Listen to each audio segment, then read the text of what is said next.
Ce jeune homme de 17 ans est devenu hémiplégique suite à un traumatisme crânien.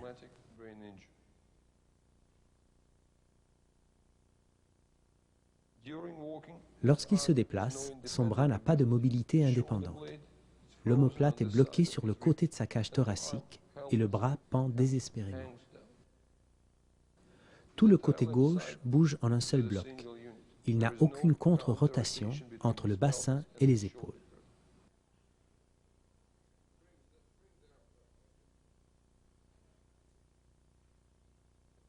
Lorsqu'il est allongé, on comprend les causes du mauvais fonctionnement de son bras.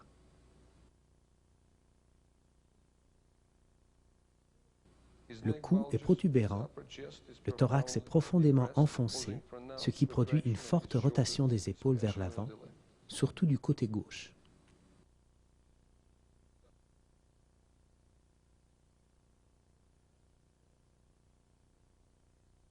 Nous voyons ici l'énorme différence entre les deux côtés.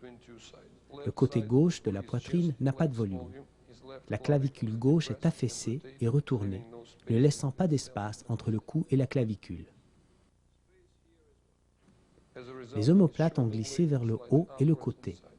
Il en résulte une rotation des épaules vers l'intérieur, ce qui produit un déséquilibre musculaire au niveau de la tête et des bras.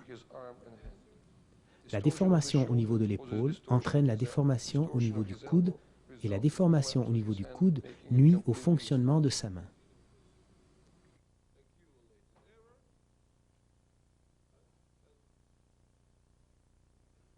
Cette autre prise de vue montre l'omoplate qui a glissé vers le côté et le haut.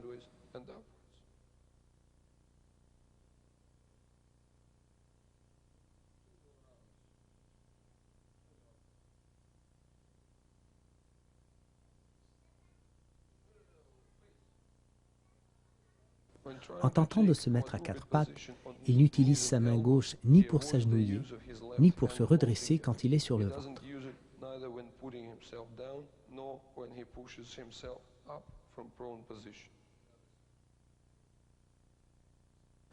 Avant RBA, il a suivi environ 4 années de physiothérapie intensive. Elle a apporté des améliorations au début, mais ceux-ci ont vite plafonné au cours des 2 dernières années, portant ses parents à chercher des techniques de réhabilitation plus efficaces.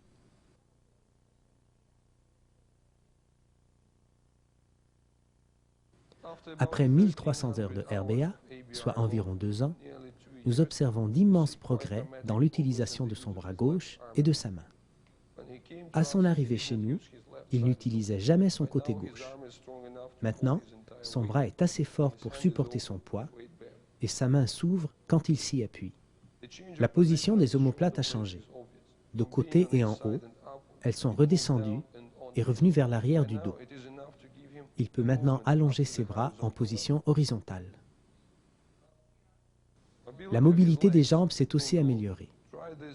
Essayez ce test avec n'importe quel individu affecté de spasticité dans les jambes et vous verrez combien ces mouvements sont difficiles à réaliser. Résultat, la marche s'est considérablement améliorée. Il boite encore, mais le mouvement part maintenant du bassin. Le haut du corps et le bras gauche ne se balancent plus. Les progrès réalisés suite aux exercices de la méthode RBA s'échelonnent du cou en passant par le torse jusqu'au bassin. L'amélioration de la mobilité du torse est essentielle au rétablissement de la motricité des jambes.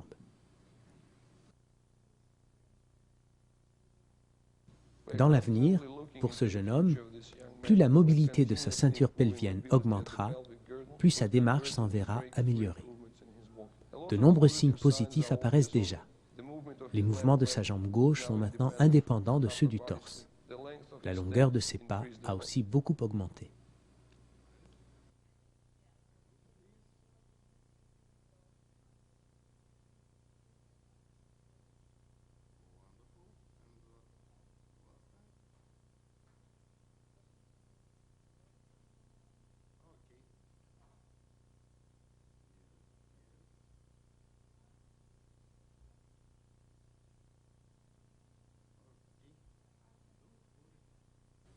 Son genou, au début instable et non fonctionnel, est devenu beaucoup plus fort.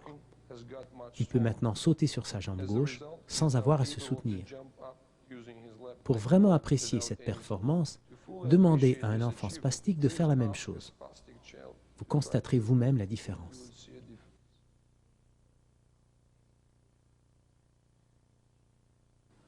Le cas de ce jeune homme prouve que la réhabilitation à cet âge est un processus méticuleux, graduel, mais possible. When achievements gradually build up, paving the way to breakthrough.